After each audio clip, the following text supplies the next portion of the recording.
The first thought that was in my mind is like, how do we bring this back? How do we do this back where I live? I don't think there's anything more connecting than like serving together. You take service with you where you go, not just where you are at the moment. My week has changed, the way it's scheduled, the way it looks, the way I live.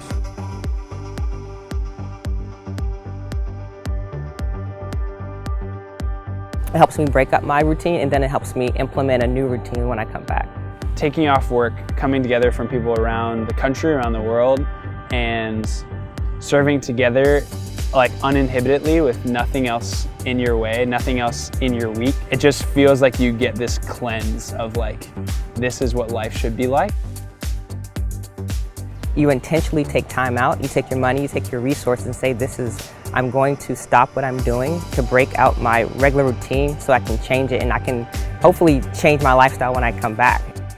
We don't always just serve like without anything else going on in our life. And there's something freeing about that, something like exposing, I think, as well. Thinking about like, this is how I should live and I'm not. But then also something really hopeful of like, this is what life could look like.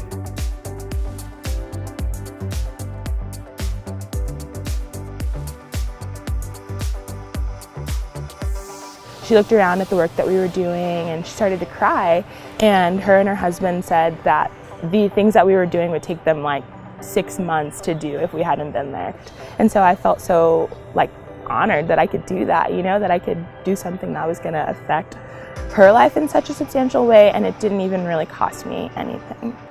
To be able to present them with a new house that like they could live there after we left, that was like the coolest moment, because they have this new place that we built together and they get to live in and create those memories.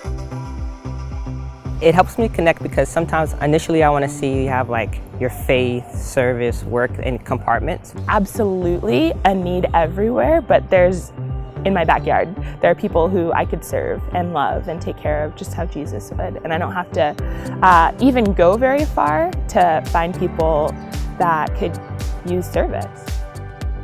Service is pushing past that. Service is like, what do you need and how can I help that with what I have? I think bringing that back home, you feel like this is my place, like this is where I give that entirely. So I think that week gives you everything you need to come back home and create that atmosphere where service isn't just a sprinkled activity, it really becomes your life.